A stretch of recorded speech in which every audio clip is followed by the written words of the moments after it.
Welcome everyone to the People's Debate League. I'm your host, Vincent, and I'm here to continue mathematics. I'm gonna get back to the video I had earlier that I had put up, and I wanna share that with you guys. I can't remember the name of the video is, but to go back to it, I know I discussed earlier what it was, and if any of you who have saw what I said earlier about it, when I said I would discuss later tomorrow, I decided to go ahead and do a little bit of it today. I'm a little bored, and I just want to kind of put some stuff out here and bring some information to the people and talk about this. It was regarded in philosophy math, so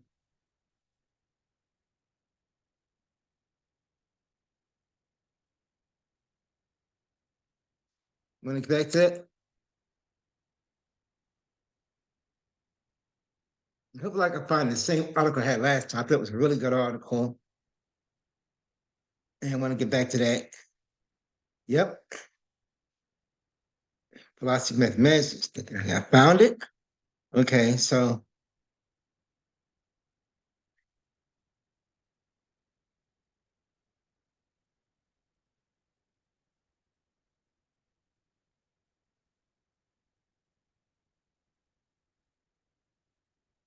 last time I told you earlier, right? I said I would put up an article. Last article I read was Philosophy of Mathematics.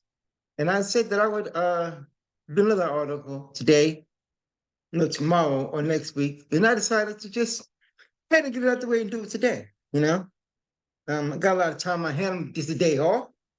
Just kind of, put this article about philosophy of mathematics, logic, and the foundation of mathematics.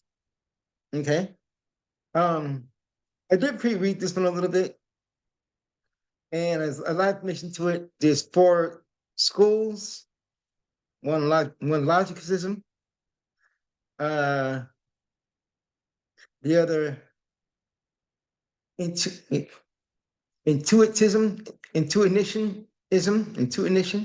intuitionism. Very hard word to pronounce. Slow down, and try to get this word. It's going to sound crazy. Intuitionism.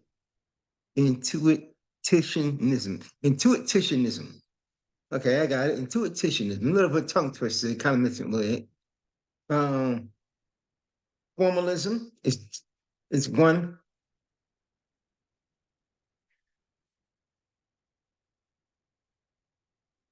And okay, so basically the word is four sections, but they break down into the first one I said was logicism. That's one. The second one is intuitionism. That's two. The third one is formalism.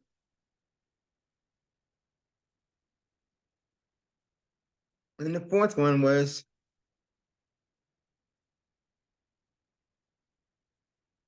another tongue twister.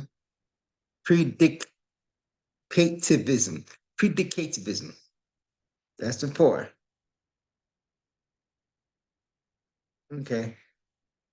But that's all two, this 2/3, 2/4. So it's 2.4. So I guess they got more. Platonism, Gödel's Platonism, natural indispensability,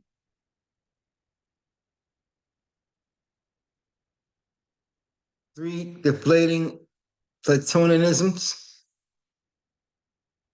3.4.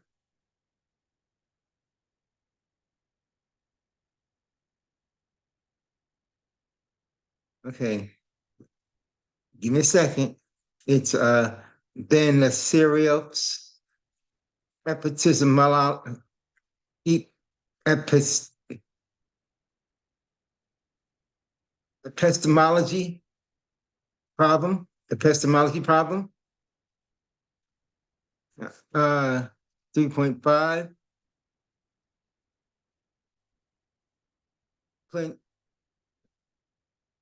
plenitude demios,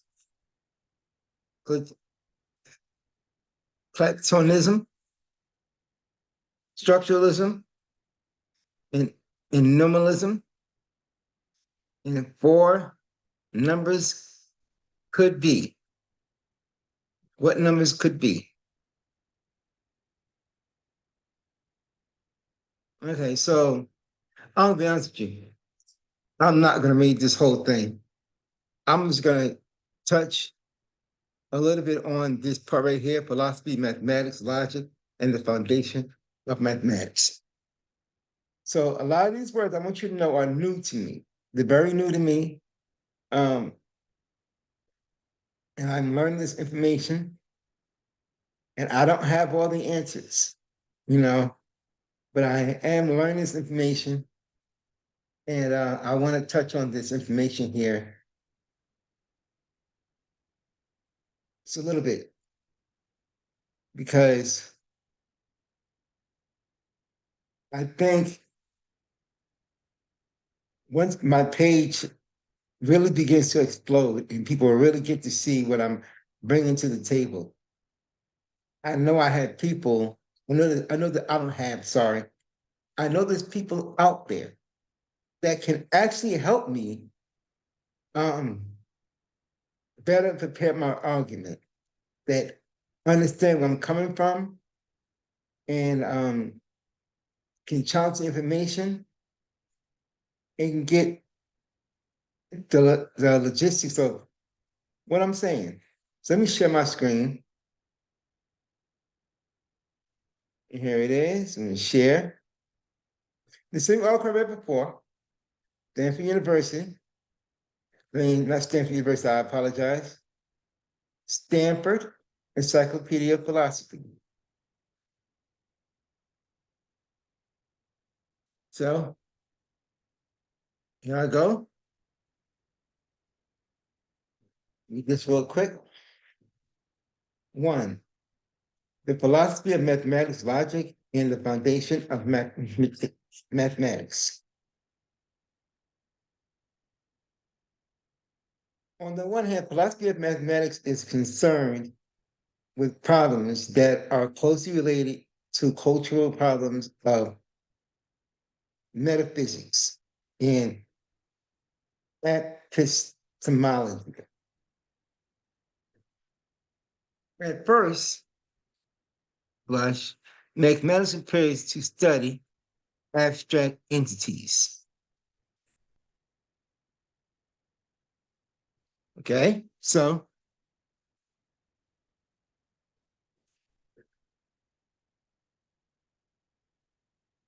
first it appears to study abstract entities. Okay.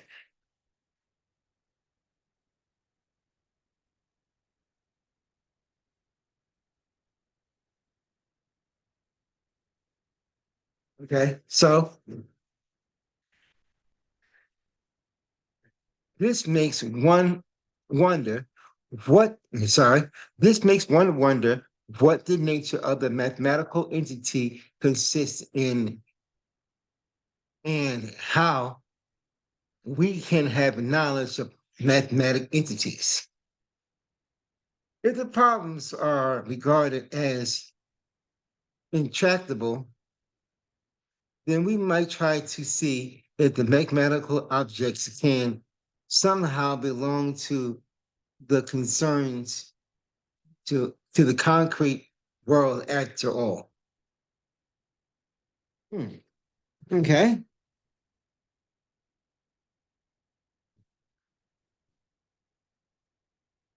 On the other hand, if it has turned out that some extent is possible to bring mathematical methods to bear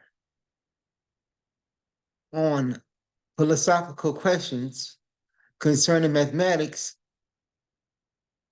the settings in which this has been done is that of mathematical logic when it is broadly conceived as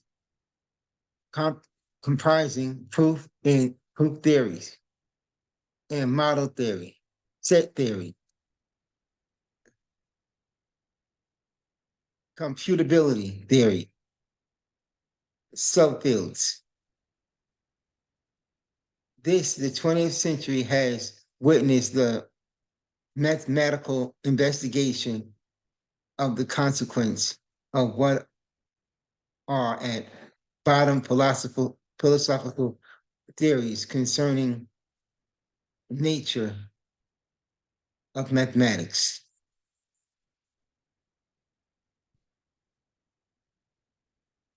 When professional mathematics are concerned with foundations of their subject, they are also said to be engaged in foundation research.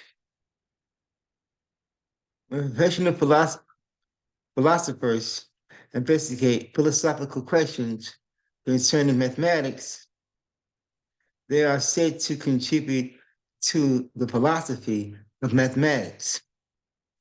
Of course, the distinction between the philosophy of mathematics and the foundation of mathematics is vague.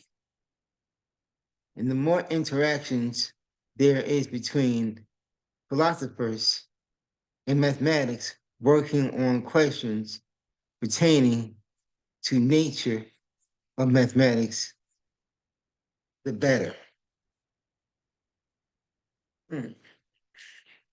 Okay, stop there.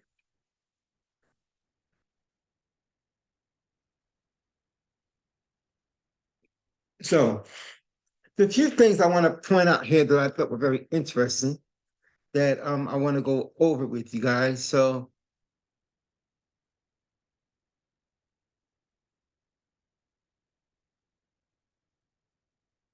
real quick, let me just get a second. I know I paused. Give me a second. I just want to try to find it, what I was looking for. Um,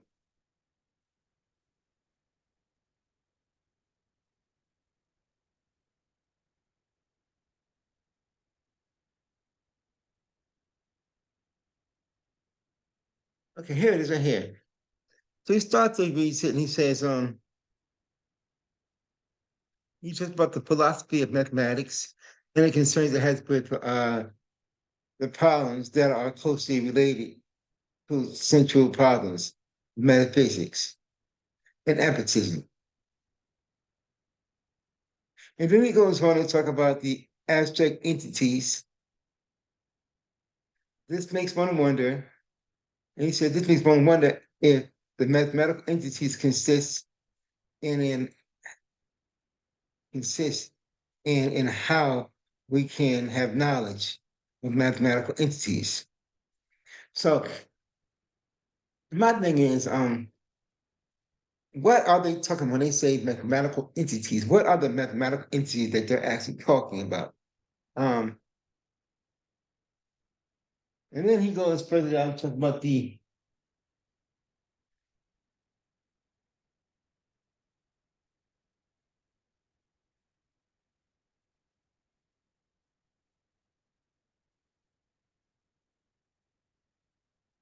so then he goes further down. He talks and he says, well, sorry, and as I read further down, I should say he or she, apologize for that. But then as the article goes further down, it talks and it says that on the other hand, it has turned out that to some extent it is possible to bring mathematical methods to bear a philosophical question concerning mathematics.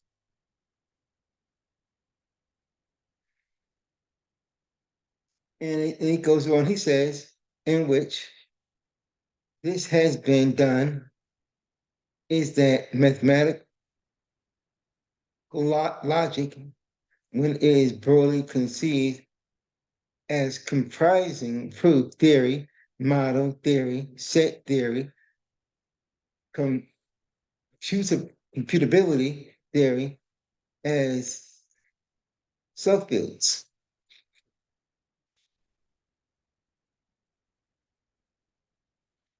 So, it's speaking on math as a theory. And this is where I believe is going into the part of it being philosophical abstract in theory, right? See the map as a theory, right? So in essence, it's talking about math as applying to something scientific, right?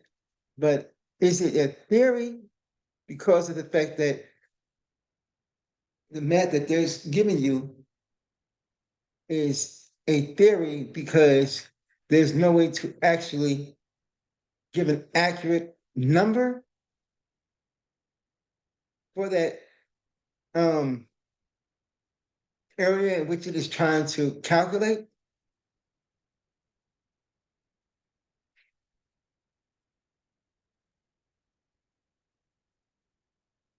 Okay, so that's what we have to understand.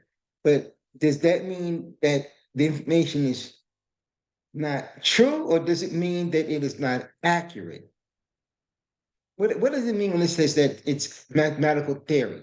Is it that the numbers are inaccurate? Because people are inaccurate. We know that once we apply the numbers, that it's an old saying that we often say, math cannot lie, right?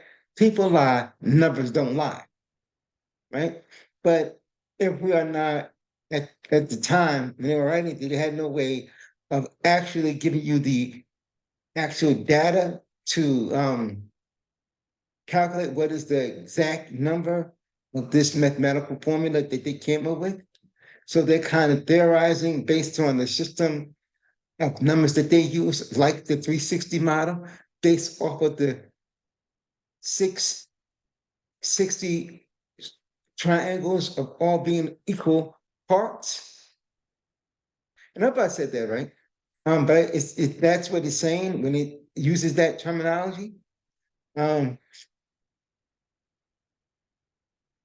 these are the questions. There's another article that I wasn't going to go into, but I think I'm going to go into it because it was very interesting and it kind of laid into the same line that I was looking at earlier today. So I'm gonna stop sharing this article right here because we completed this article here, right? So we stop sharing this one. Okay.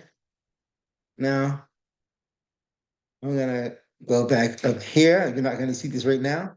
I'm gonna do this privately. And I'm gonna look for that other article because I was watching a very informative show today. Um, that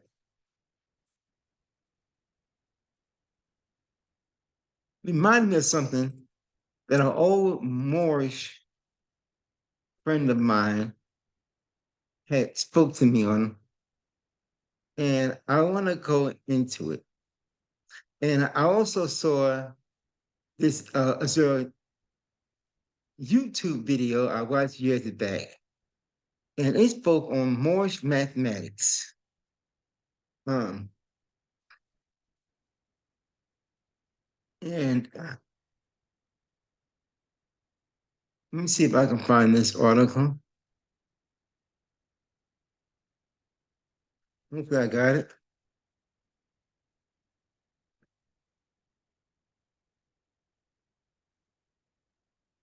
Yeah, this is it. This is it. Okay. So remember when I was telling you, I was kind of get you guys to understand that most of what we're looking at today, the 360 and all that stuff, and those numbers, how they relate to calendars and how they were using them to calculate or to use it as a way of calculating and learning the position of the moon and the sun as it orbited or in relationship to the earth. Well, here it is. I'm going to share my screen now. Let me go back to where I was at on my Zoom. Um, okay, here it is. Okay. So let me just share this with you guys real quick. And let me see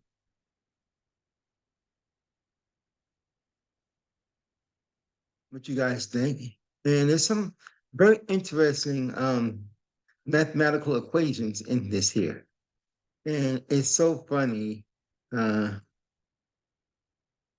when I was, you know, how they break this down.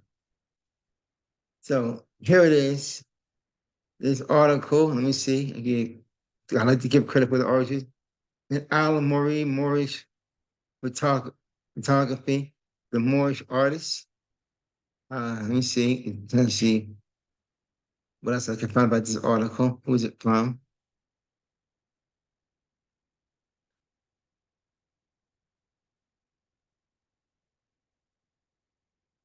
Okay, so let me get it here. So it's interesting. It goes. This brief information in the article that I have here. Um,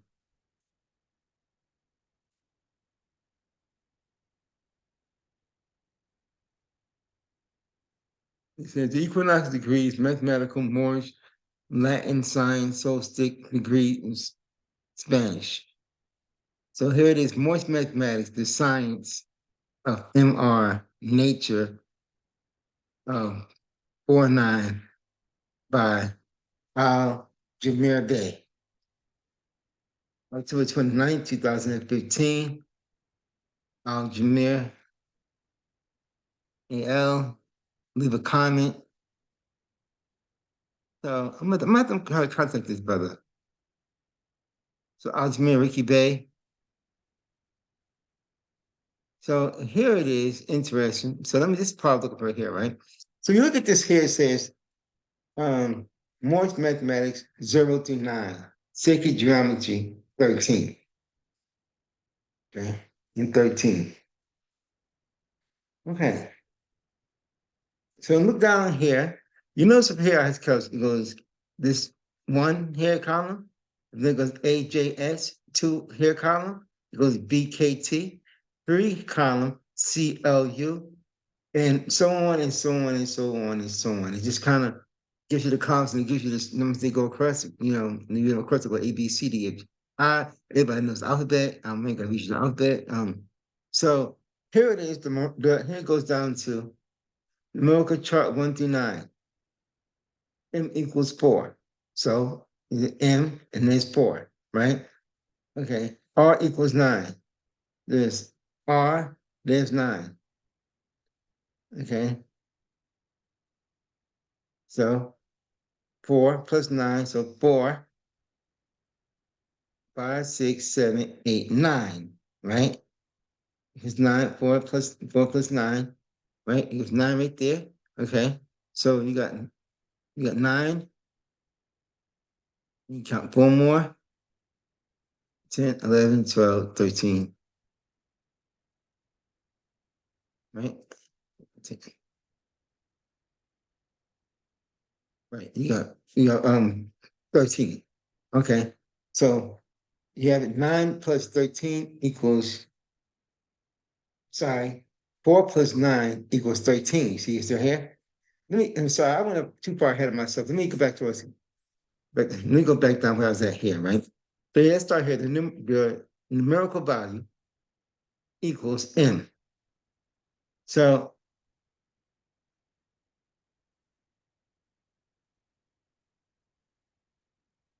the numerical value is 4. 4, I guess, is the numerical value, right? I guess the numerical value equals 13. So M equals 13, right? Okay, because M is a 13-letter alphabet. So we go here, we go, which is interesting. Okay, so M is a 13-letter alphabet. So 1, so 2, 3. Right. It's 10, 11, 12, 13. So 13. So M equals 13. So M equals 13, letter equals 4. So it's 13. You count from here, you go 1, 2, 3, 4, 5, 6, 7, 8, 9, 10, 11, 12, 13, right? So M equals 13, right? Letter equals 4. M equals 13, but here, up top you see 4. So 13 plus 4. So R equals 18, right? So let's go back. So you can statement right to say R to the 18th letter. You count again. You go 1, 2, 3, 4, 5, 6, 7, 8, 9, 10, 11, 12, 13, 14, 15, 16, 17, 18. 18 is R, but up top, the numerical letter is 9. So let's just look at that again for a second, right? We have 4 plus 9. Now we have 4 plus 9. So let's look at this here. So look at the numerical value. M, the letter above M, the numerical value, yeah, M equals 13. So M is 13, but the letter equals 4. So the letter is 4 right there, right? And then the R is 18, but the letter is 9. So we count this letter and this letter, 4 plus 9, right? Equal 13. And 13 equal 4. You know what they're saying? So they're basically saying that M is 13 and M equals 13, but the letter is 4. So 13, so 4 plus 9 equals 13 and 13 equals 4. So 13 and 4 are equal to each other, right? So MR, so M and R equal 13, right? And 13 equals 4. And 4 equals pyramid. Now, that part I do not understand, but it says 13 equals pyramid. The M is the translation of pyramid, ancient Morse Phoenician language. That part I don't understand, right? But I thought that was very interesting of how they put together. Some of this here, I kind of understand it, but when they get down to this MR equals 13, 13 equals 4, and 4 equals pyramid. So I guess it's kind of square rooting it off, I guess. Um, or using the what's the name of the guy?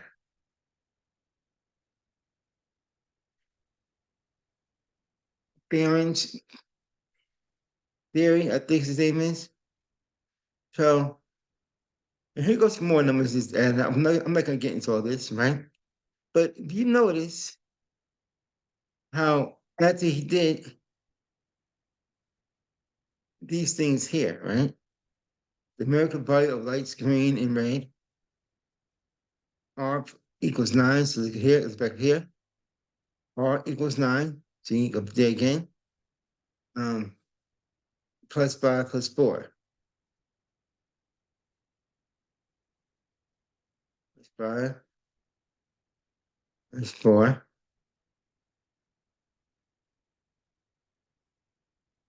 I can't get into all that. I'm gonna leave that alone. It's out of my depth right now.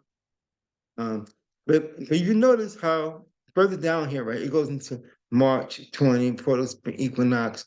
It goes into the equinox into the Venus and Libra and all these colors and what these colors mean. If you can look further down, I'm gonna have to call this guy, and by the way, to can talk to this guy. It goes to the zodiac signs and what all this means, 52 weeks of the year. You notice how all of this stuff, it basically goes back into the calendar. It goes back into the 360, but it is how the more simple signs explain some of the zodiac signs and how they relate to the earth, right? And it goes back to that, right? And I thought that that was very interesting that we have different forms of mathematics, but many of them, in some ways, are explaining some of the same things. They're giving the same basic knowledge of understanding of what these signs mean what these symbols mean, and they're touching on this stuff. Now, of course, there's a lot of information here, and I'm going to be honest with you. I don't understand many of this, what has been, many of what is here on this um and on this page, but I do want to learn because, again, as I said to you before, I believe that mathematics is the key to us freeing our people because mathematics is breaks down the detail in the number system. And I'm going to stop sharing this right here. But mathematics based on the detail number system of what was turned into mythicism. See, now, today, we kind of have the ability to actually look at what we've been taught, right? And use real science, right? To get an accurate account of what our ancestors were talking about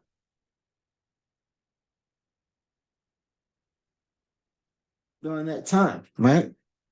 And what that actually meant, what those numbers actually meant, and what they were doing, right? We don't have to stay stuck in mysticism and spookism, right? And worrying about things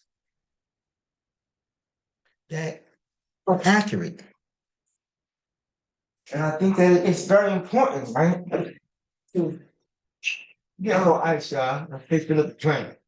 Um, but it's very important, right, to use math to kind of give us let math tell the story to a certain degree, right?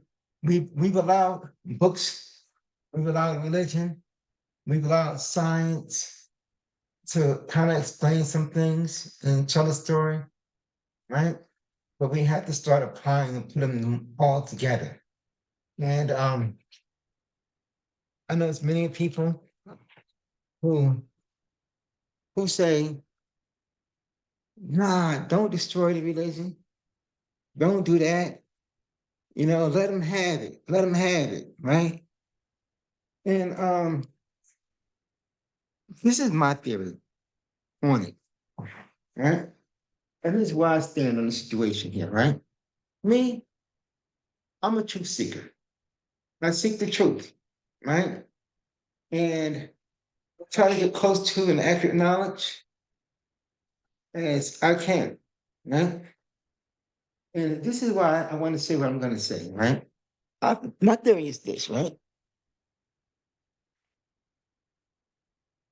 If you call yourself a scientist, if you call yourself a mathematician, if you call yourself a historian, right? Okay. If those are your titles, and that's what you believe or fall into, right? That's what you categorize yourself, right? Here's my theory here, right? Your job is to uncover the truth, to explore the truth, no matter where it might lead you. You explore the truth no matter where it might lead you. Your job is not to try to save everybody into what you believe. Here's my theory here, right? And I think Dr. King talks about the burning house. I'm going to give you my spin on the burning house, right? We as African Americans are living in a burning house, right? America is, in a sense, the burning house, right? And in it, we have lost much of our culture, much of our history. We don't know where we're from, right? We have lost our identity. We have lost so much in this culture. Our job as people who study math, science, history, right, is to tell the truth the best we know how. regardless of where it might lead you, right? It is not necessary for you to try to save everybody, right? If there's 20 people in a house, right?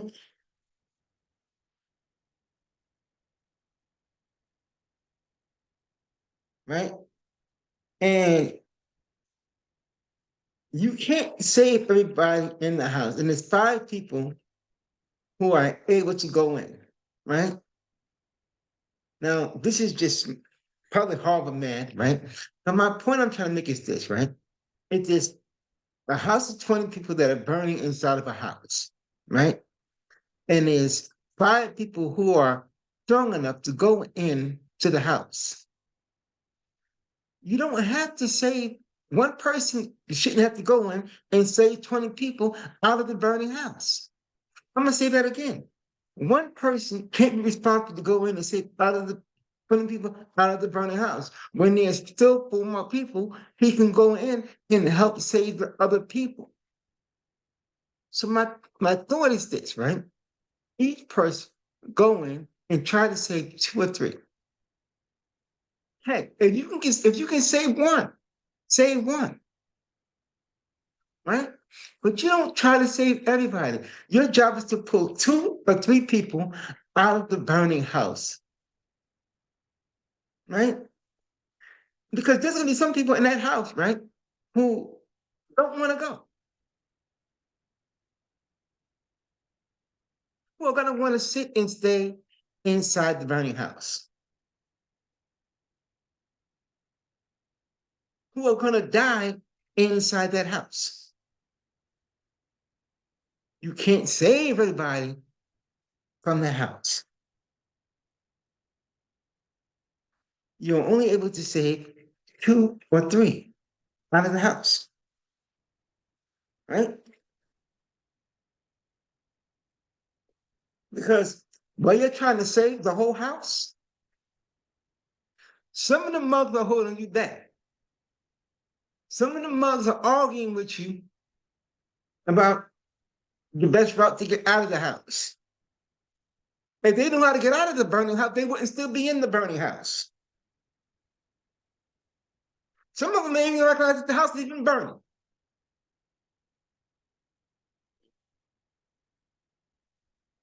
So you save who you can, whether that be 1, 2, or 3. If you can get 4, great. But you save who you can.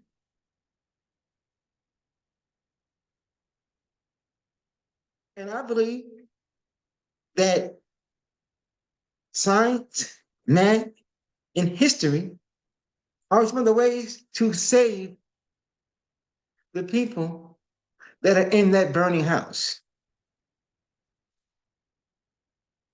And here's another thing, right? While you're trying to save the whole house,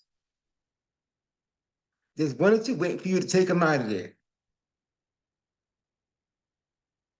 And you done burned up with the house, trying to save everybody. Just pick 1 or 2 people in there. Make those 2 people that are in there strong enough once they get saved to go back in and save 2 more. And bring 2 more out and build them up. And bring 2 more and save them. We can't save everybody. We have to get out of that mindset of thinking that we as a people have to save everybody and that we all need to pull together. No, you only got to keep the method in the mindset is I'm gonna grab 1 or 2 people at a time, strengthen them up, let them grab 2 more people, and strengthen them and make them grab another 2 more people.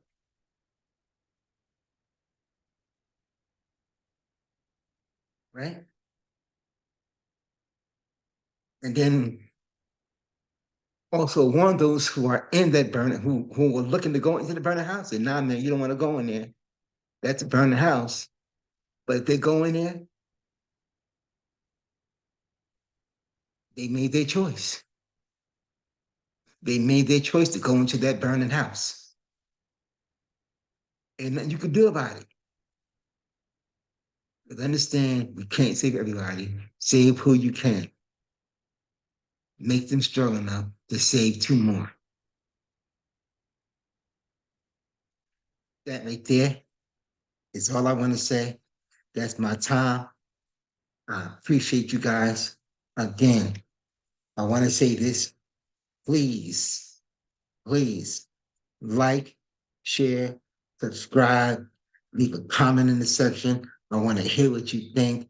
If you have information that I do not know, because I will always tell you, I do not know everything. This here is a learning tool for me, as it should be for you and everyone else. Enlighten me. That's my time. Peace. And I hope you guys have a great day. I appreciate you. One love.